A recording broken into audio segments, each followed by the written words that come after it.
శ్రీ గురుభ్యో నమః. శ్రీకృష్ణ గురుచరణ సన్నిధి అనే గ్రంథంలోని అంశాలను చెప్పుకుంటూ ఉన్నాము.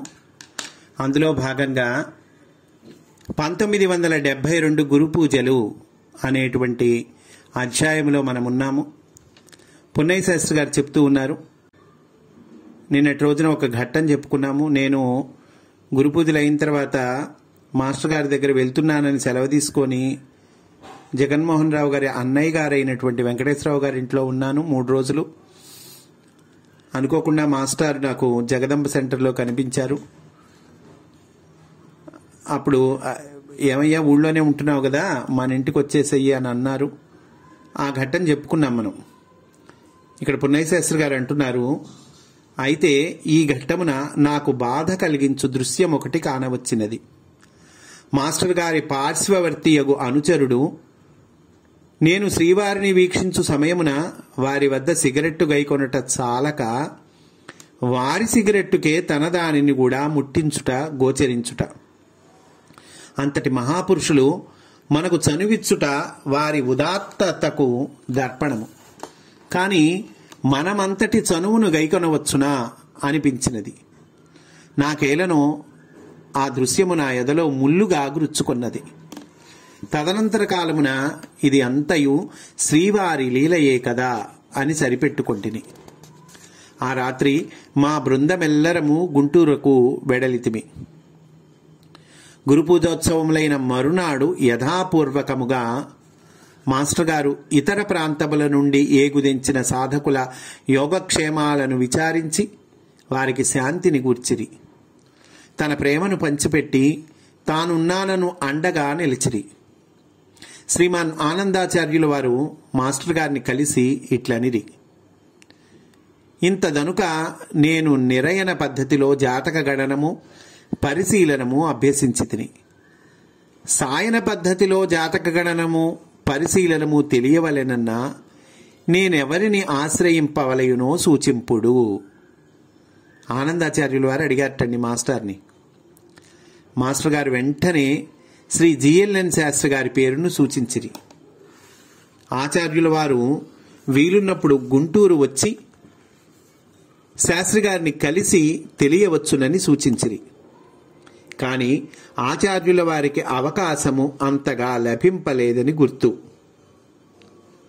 అయినను మాస్టర్ గారి మాట ఊరకపోవునా తదనంతర కాలమున కొన్ని ఏండ్లకు శాస్త్రి గారు జ్యోతిశాస్త్ర శిక్షణ తరగతులు గుంటూరులో నిర్వహింపగా అందు ఆనందాచార్యుల వారు పాల్గొనుటే కాక ఆపై ఏలెల్లియో, సెఫేరియల్, రాఫెల్, కీరో మున్నగు పాశ్చాత్య విద్వాంసుల గ్రంథములను ఆకళింపు చేసుకుని మాస్టర్ గారి ఆశీస్సుల వలన గొప్ప జ్యోతిర్విద్వాంసులైరి.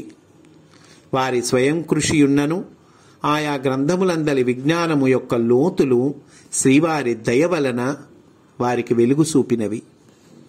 ఆచరణలో కూడా విశ్లేషణ కన్నా సమన్వయాత్మక ధోరణిలో ఆనందాచార్యులు వారు జాతకములను పరిశీలించుటలో మాస్టర్ గారి దయ వలన సిద్ధహస్తులైరి. ఎదుటివారి క్షేమము కొరకై ఆయన ఆర్తి చెంది మాస్టర్ గారిని ప్రార్థించడివారు.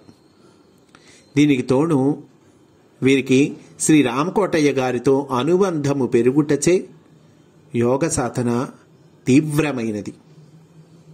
తన తపస్సు సాధనలను ఆయన ఎన్నడూనూ బహిర్గతముగా వింపలేదు.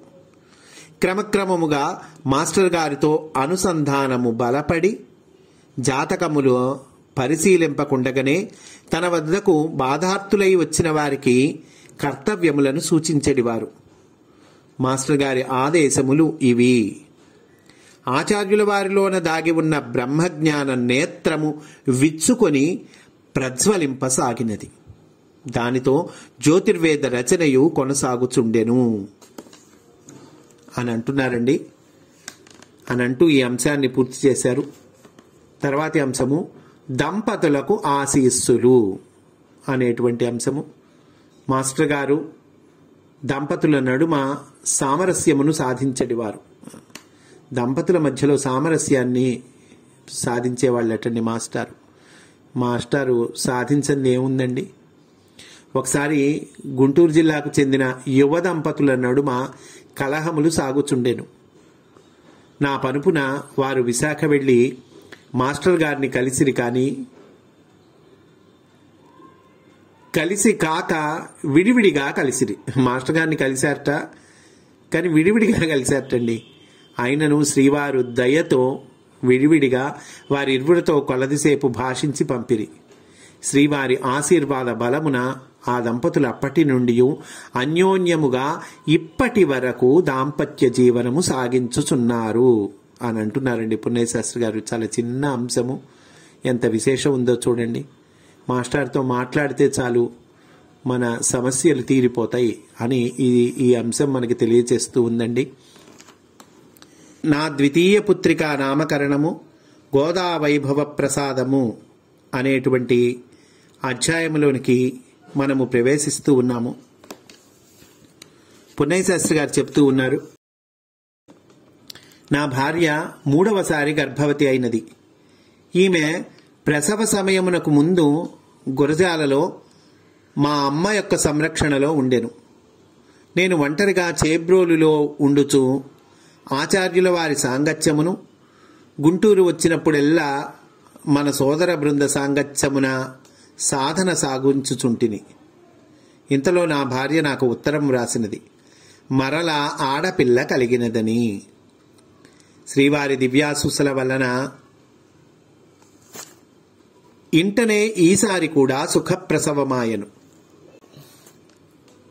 7/4/1972 నా ద్వితీయ పుత్రిక జన్మించినది. నాకు 11/4/1976 నాటికి ఈ సమాచారం అందినది. నాకేలను గుంటూరు వచ్చి మిత్రులు శ్రీ జిఎల్ఎన్ శాస్త్రి గారిని దర్శింపవలెను అని అనిపించినది. నేను గుంటూరు వచ్చి సాయంకాలం 4 గంటల ప్రాంతమున బ్రాడీపేట 2వ లైను గుండా శాస్త్రి గారి నివాసమునకు నడుచుచుంటిని. దారిలో 7వ అడ్డరోడ్డు వద్దకు ఏతెంచున్నప్పటికీ నా మనస్సులో నా 2వ కుమార్తె యొక్క నామకరణమును గూర్చి ఆలోచన మెదలినది. వెంటనే మాస్టర్ గారు బృహత్తరమైన తేజోమయాకృతితో నింగిలో దర్శనమొసగిరి. ఆకాశంలో తేజోమూర్తిగా కనిపించారటండి మాస్టారు. నేను ఆనందమగ్నుడనైతిని. పూర్వము కూడా నాకిచ్చటనే అట్టి దర్శనమొసగిరి. వారి ఆదేశము నా మదిలో ప్రతిఘటించినది. ముందు రాజరాజేశ్వరి అని తోచినది. ఆపై మొదటి రాజా వద్దనియు వట్టి రాజేశ్వరి అని నామకరణము చేయుమనియు శ్రీవారి ఆదేశము నొసగినారని నా మనస్సునకు తోచినది. సరే, శ్రీ శాస్త్రి గారింటికి చేరితిని. అత్యంత ఆశ్చర్యకరమైన దృశ్యము కానవచ్చితిని. శాస్త్రి గారింటికి చేరేసరికి ఇంకా ఆశ్చర్యకరమైనటువంటి దృశ్యము ఎదురుబడిందటండి. ఇంటి బయట మాస్టర్ గారు ఒక కుర్చీలో ఆసీనులై, ఎదుటి కుర్చీలో ఆసీనులైన శాస్త్రి గారితో ముచ్చటించుచుండిరి. వారును విశాఖ నుండి ఆ రోజు మధ్యాహ్నమే గుంటూరు వచ్చిరట. నేను వెంటనే భక్తి వినమ్రుడనై వారి పాదములపై శిరస్సు నుంచి నమస్కరించి తిని లేచి నిలబడి నాకు 2వ కుమార్తె కలిగినదని నివేదించి ఆమెకు పేరు ఆదేశించుడని వేడితిని. మాస్టర్ గారు వెంటనే నవ్వుచు సూటిగా ఇట్లనిరి, నేను ఇంతకు ముందే నీకు కనపడి రాజేశ్వరి అని చెప్పి తిని కదా. చూడండి ఎంత విశేషం చూడండి. అయ్యా, నేను ఇంతకుముందే నీకు కనిపించి రాజేశ్వరి అని చెప్పానుగా అన్నారట మాస్టర్. మరలా అడిగెదవేళ నాకు కానవచ్చినది మానస సృష్టి కాదనియు యథార్థ దృశ్యమనియు ధృవపడినది. నేను వారి కరుణకు మహిమకు హృదయమునందే జోహార్లు సమర్పించుకొంటిని. ఇప్పటికిని బ్రాడీపేట 2వ లైను 7వ అడ్డ రోడ్డు నాకు పవిత్రము పూజనీయముగా నిలిచినది. ఇచ్చట నాకు 2 మార్లు శ్రీవారు తన దివ్య సుందర విశ్వమయ మంగళ తేజోమయ రూపమును అనుగ్రహించిరి. దీనికి సమీపముననే గడ్డం మాస్టర్ గారు శ్రీవారిని కలిసినది. శ్రీవారు ఎక్కువ కాలము సంచరించినదియు 2వ లైన్ నందే.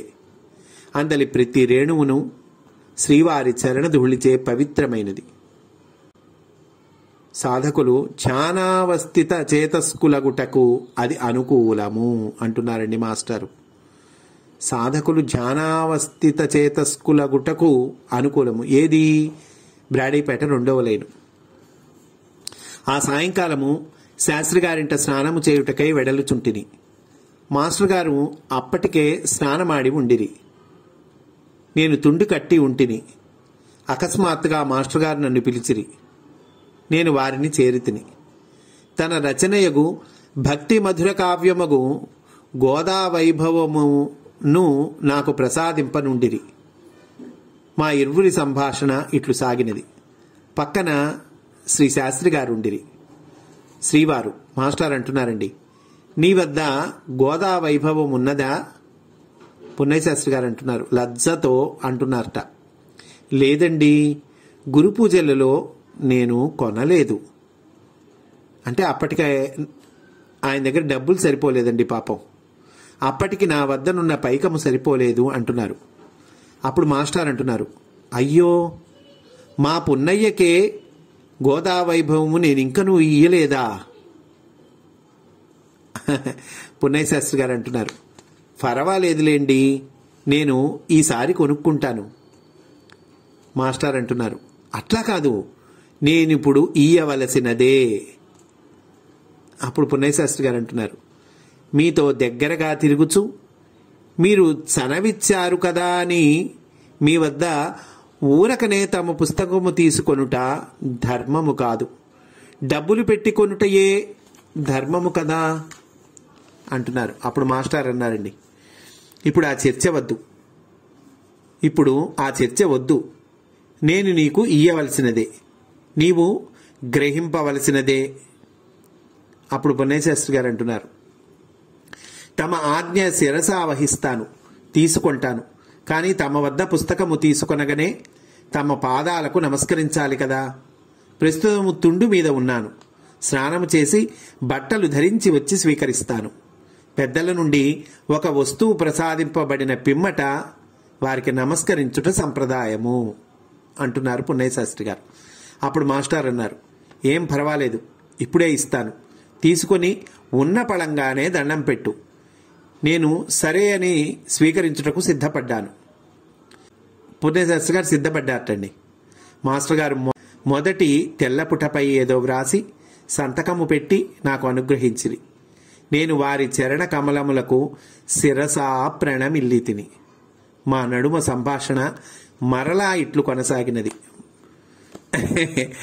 మాస్టర్ పుస్తకం ఇవ్వటము, పున్నయ్య శాస్త్రి గారు నమస్కరించటము జరిగింది, బాగుంది. మళ్ళా సంభాషణ కొనసాగిందటండి. మాస్టర్ అంటున్నారు, పుస్తకము మొదట నేను ఏం వ్రాశానో చూడు. నేను చదివాను. పున్నయ్య శాస్త్రి గారు అంటున్నారు, నేను చదివాను, నాకేమియూ వడలు తెలియలేదు. వారి వాత్సల్యానికి నేను అంతగా తగుదునా అనిపించినది. నోట మాట పెగలని అనుభూతి ఎదలో నిండినది. గుండె వారి ప్రేమామృత వెల్లువలో మునిగినది. రోమాంచమైనది. పులకిత గాత్రుడనైతిని. దోసిలి యొగ్గి నిలుచుంటిని.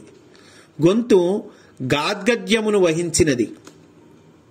శ్రీ కులశేఖరాళ్వారు అభిలషించిన స్థితి కొలదిసేపు నన్నావహించినది. తన ముకుందమాలలో శ్రీ కులశేఖరాళ్వారులు ఇట్లు దేవుని ప్రార్థించిరి. దోసిలి యొగ్గుచుండగా తలవంచబడగా శరీరమున రోమాంచము కలగగా కంఠము గద్గదము కాగా నయనముల నుండి పరవశతానుభవ భాష్పములు కారుచుండగా నిత్యము నీచరణారవింద ధ్యానామృతమును ఆస్వాదించు జీవితమును అనుగ్రహింపుము. శ్రీవారు వ్రాసిన మాటలు యథాతథముగా ఈ క్రింద పొందుపరుచుచున్నాను. మాస్టర్ ఆ పుస్తకమును ఇస్తూ, ఆ పుస్తకం మొట్టమొదటి తెల్ల పేజీ ఉంటుంది కదండి, మొట్టమొదటి పేజీ, ఆ మొట్టమొదటి పేజీ మీద రాసినటువంటి మాటలు పున్నయ్య శాస్త్రి గారు మనకి చెప్తూ ఉన్నారండి. ఏం రాశారు? ఆత్మస్వరూపుడు చిరంజీవి మల్లాది పున్నయ్య శాస్త్రిని పుత్ర పౌత్రాభివృద్ధిగా ఆశీర్వదించి ఇచ్చినది ఏ కృష్ణమాచార్య 11/4/1972. మాస్టర్ అంటున్నారు, ఆత్మస్వరూపుడను మాటకు అర్థమేమియో తెలుపుము అంటున్నారండి.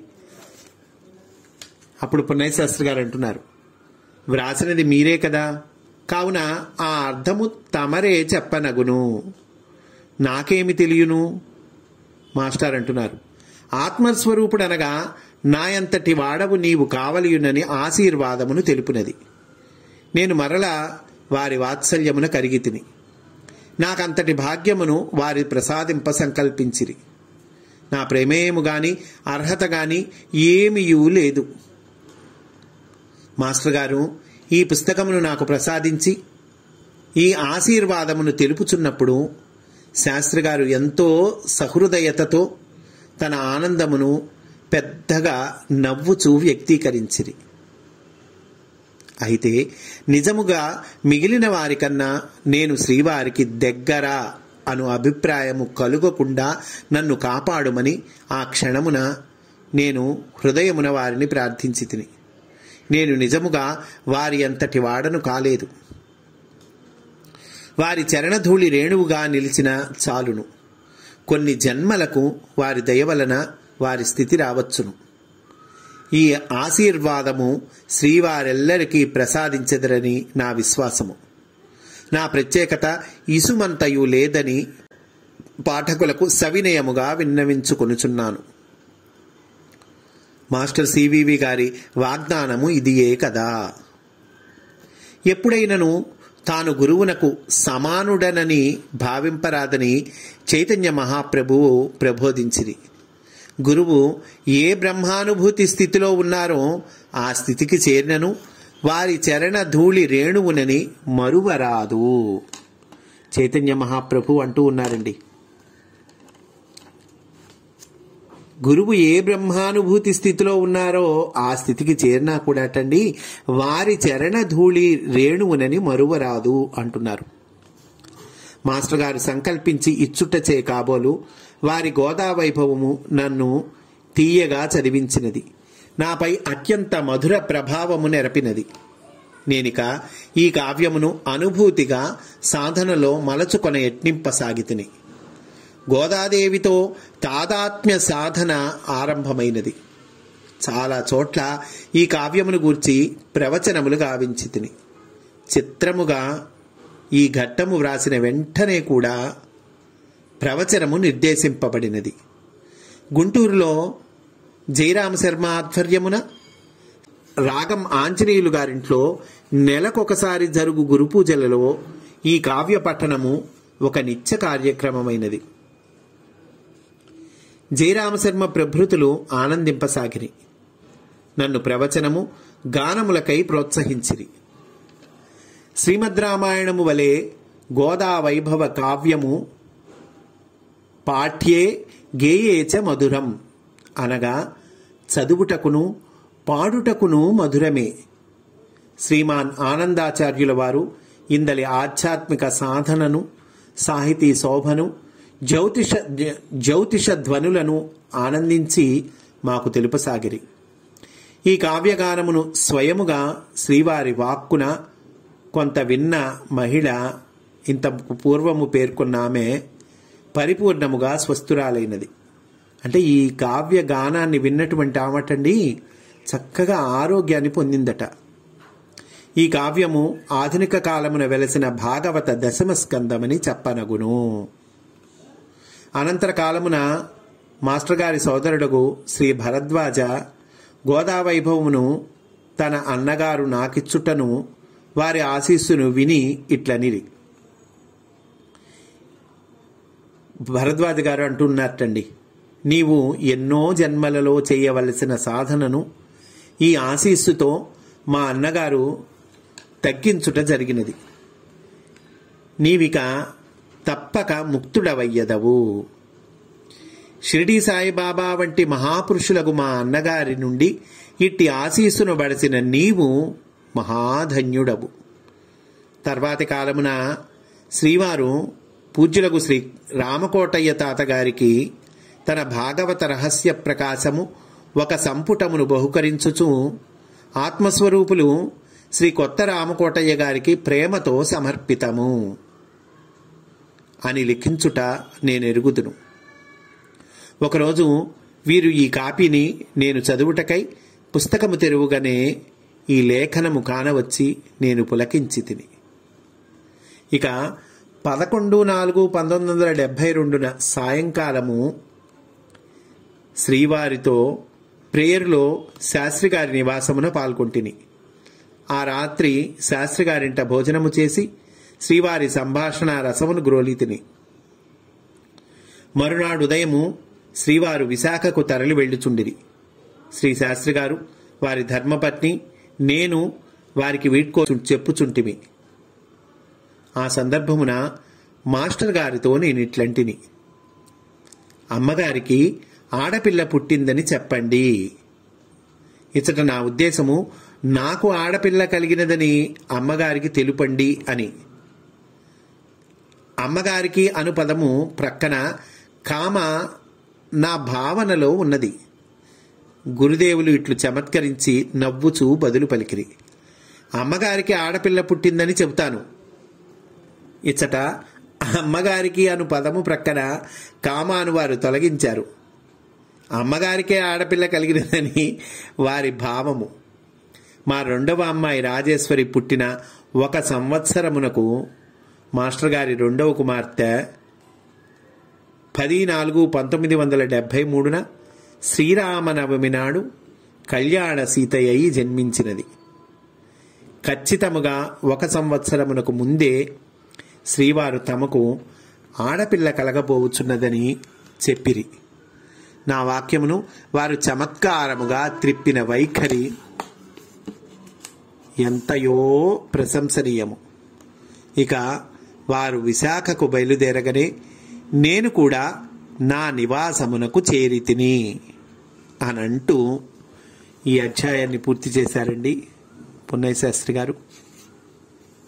ఆ తర్వాతి అధ్యాయము శ్రీవారి ప్రథమ భూప్రదక్షిణము అనేటువంటి అధ్యాయములకి రేపటి రోజున మనము ప్రవేశిస్తాము అని సవినయంగా మనవి చేసుకుంటూ స్వస్తి వాసుదేవ.